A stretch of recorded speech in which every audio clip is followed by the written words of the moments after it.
This film contains very disturbing images, says Jon Snow in the dramatic opening of Channel 4's Sri Lanka's Killing Fields.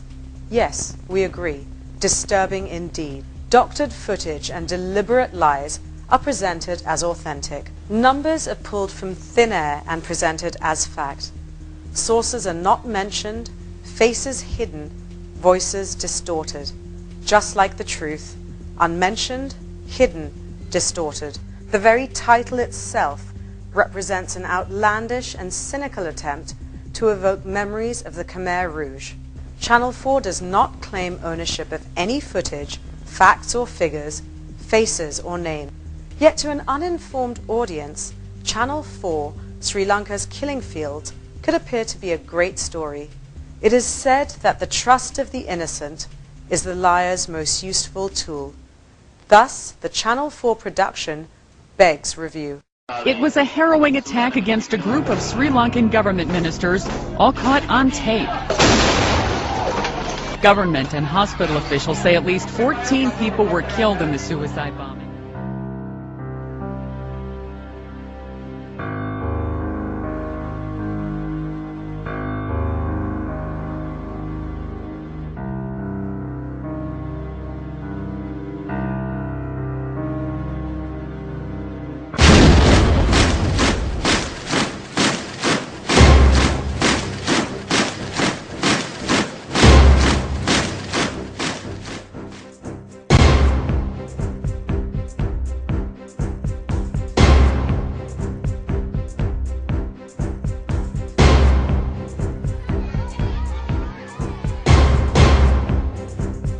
Let's begin at the beginning.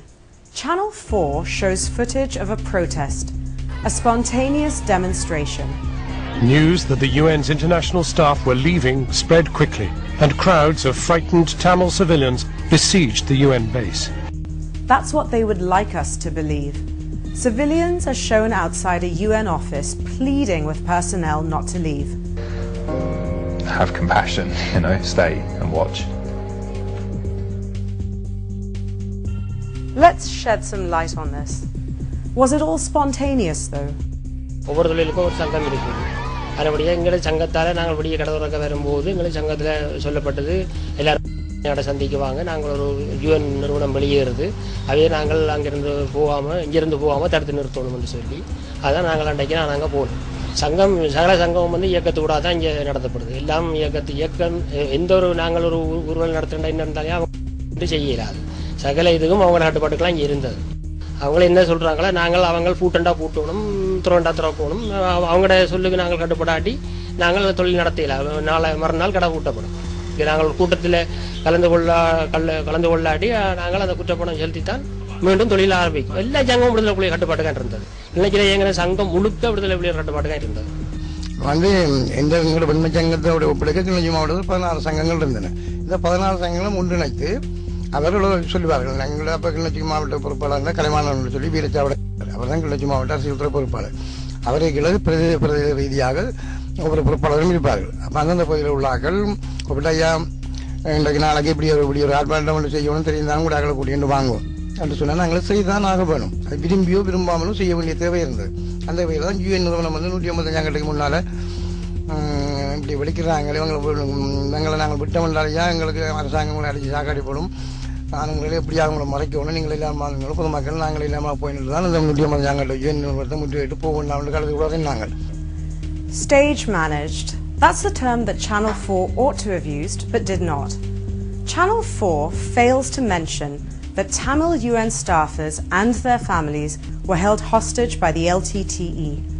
Neither is there mention of the fact that UN personnel and their families of around 200 people continue to serve in LTT-held areas until the end, or that 9 were forcibly recruited by the LTTE.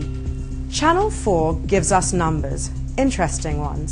The deaths of as many as 40,000 people, possibly far more. Casual, off-the-cuff claim of 40,000 is the first big lie. Gordon Weiss, the former spokesman based in Colombo and asked to leave by the government of Sri Lanka, had an axe to grind and an upcoming book to promote.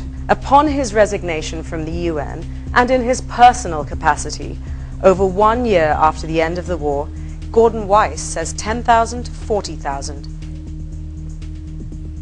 In fact, even the UN specifically disassociated itself from it. Channel 4 picks 40,000 and runs with it. The fact is, the UN had estimated in June 2009 that around 7,000 people may have died. The truth is that the UN officially states that the 7,000 figure is based on unreliable sources. Let's look at the reality. The highest estimate of the total population in Vanni districts, including LTTE cadres and civilians, was a little over 300,000 towards the end. It was accepted by all that even this could have been an exaggeration, since the LTTE was known to inflate numbers to secure greater volumes of food and medicines to the areas they controlled. Let's go with the 300,000 figure. The total number of all the people registered in the receiving centers was 293,800. Therefore, first and foremost, the 40,000 figure is not credible. It is in fact impossible. Therefore, the maximum number that needs to be accounted for includes the number of LTTE cadre killed in combat and also includes civilians who died in the crossfire, those who the LTTE shot dead as they tried to flee, and those who fled the country towards the end of the war without registration via sea and land routes to India.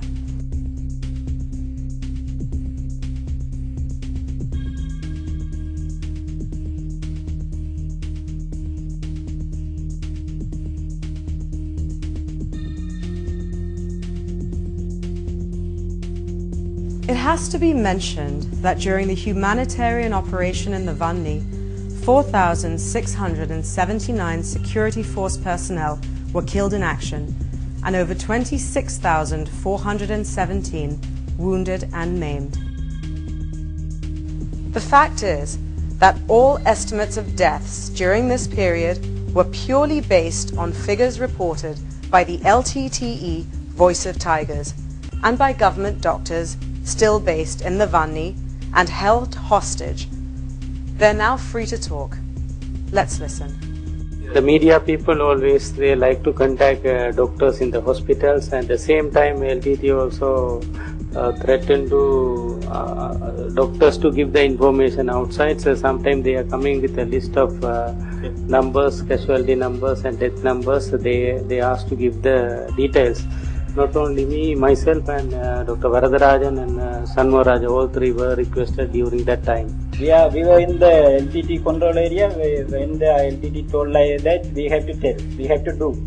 அந்த சிலது சொல்லாவிட்டாலும் அந்த புலிகளங்குரல் ரேடியோக்கள் நாங்கள் கூறியிருக்கிறோம் என்றும் சும்மா சொல்லி இருந்துட்டு எங்கள்கிட்ட பேட்டியும் எடுப்பார்கள்.